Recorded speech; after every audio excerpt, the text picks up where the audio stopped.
country is running in blood and tears. You cannot go, the farmers cannot go to farm.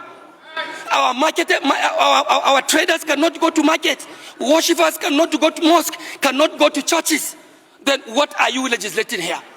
Mr. Speaker, if the government is not prepared to actually do the right thing that will protect the lives and property of our people, I urge on you, I urge on this honorable house, as a house of the people of Nigeria, to stand up to pay the supreme cost. And that is no more than to shut this house down and to call emergency on any legislative issue and wait until the right thing is taken by the government of the day.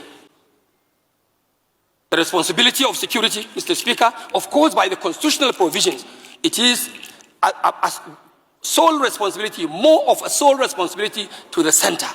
I agree with whoever may say, of course, governors in the subnationals are also accountable and they must be held responsible for the security of lives and properties of their people. Mr. Speaker, I want to say that in virtually all of our constituencies, given the opportunity, everyone here can rise to tell you the account of what is happening.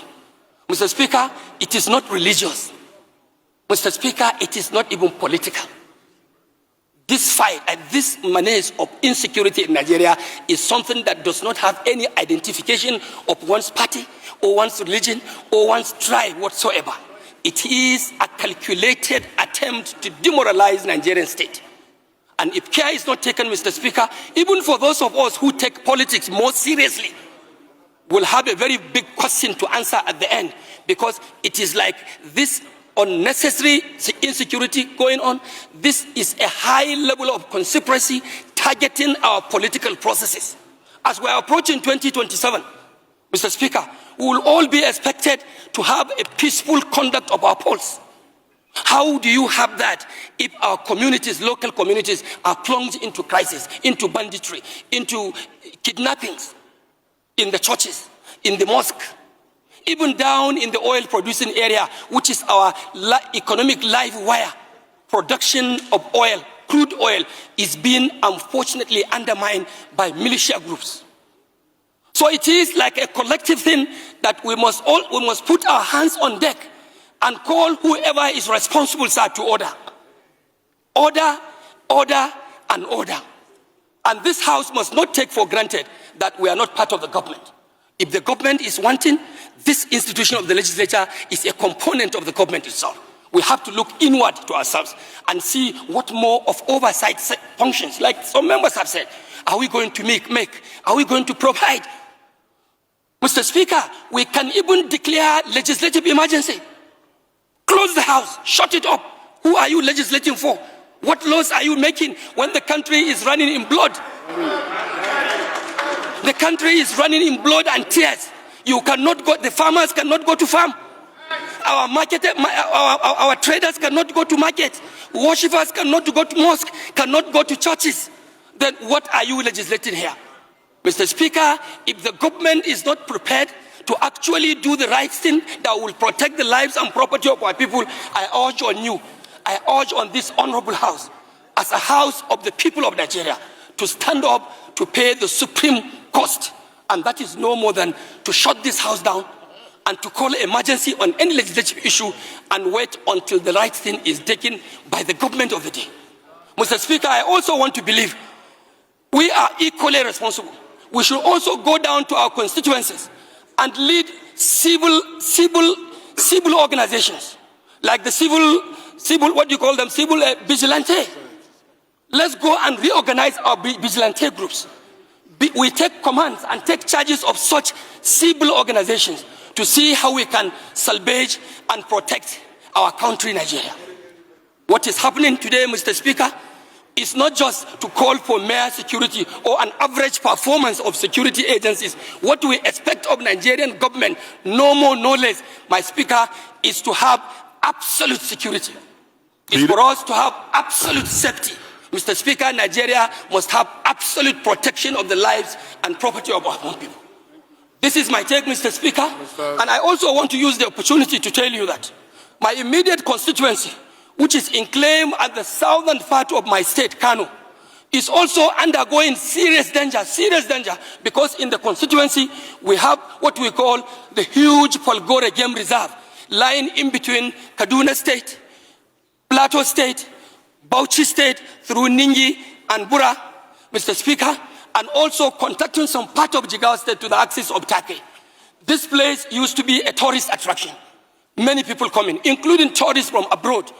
But because of the dilapidating security situation in my state, Mr. Speaker, today, abduction and kidnappings, not only in the forest, in our homes, has become a daily affair, a daily occurrence. Just like what the pharmacist may prescribe to you in the hospital to ask you to take Panadol once in the day, in the morning, one in the afternoon, and another one in the evening. That is how kidnapping is so prevalent in my federal constituency. This place that used to be an attraction for tourists, it has now become like an extension of the Sambisa forest in Borno State. So we have to definitely do something. Mr. Speaker, I may not have enough time to continue my submissions, but I want to thank you so much for giving our members this opportunity to speak. And I also want to urge members to continue in the spirit we have started. I have not seen anybody here speaking as a southern member of the House of Reps. I have not seen anyone here speaking as a northern member of the House of Reps. I am the leader of the Northern Caucus, not the Regional Caucus. I am also not speaking as a member representing the northern part of this country. The security challenges that we are facing is a colossal one, it's a collective one that has to do with the Nigerian nation. And we must step up to that expectation and deal with this matter once and for all. Mr. Speaker, I want to thank you, and I want to thank honorable members for listening to me.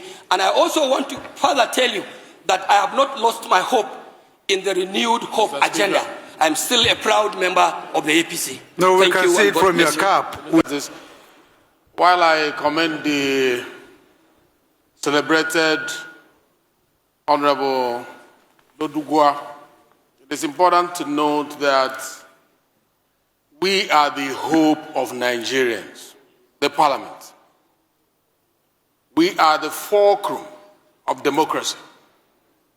Doesn't matter how emotional we get, it doesn't matter how burdensome the problem is.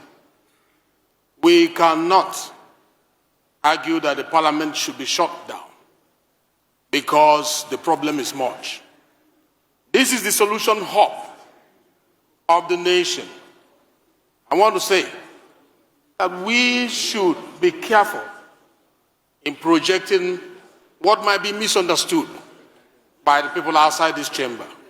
Mr. Speaker, no problem is too big for the parliament to handle. We will not shut the parliament. We will stay here together because we have best brains gathered from all over the country. We will find solutions to our problems. We have faced stronger problems before now, Mr. Speaker. Last dispensation, upper dispensation, we faced problems. We never shut the parliament. It will not be this time that the parliament will be shut. We are capable, we are able, we will find solution to our problem under your leadership. We will not close the door. Thank you, Mr. Speaker. Thank you, Your Excellency. Opinion, just like you made your own opinion. What I want the press to know, that whoever has spoken is speaking on his personal standing. It's not a resolution of the House because we are not putting to vote any aspect of these motions. So it should be regarded as contributions. At the end of these debates, we will now look at all the areas and put to question and then come up with resolution of the House.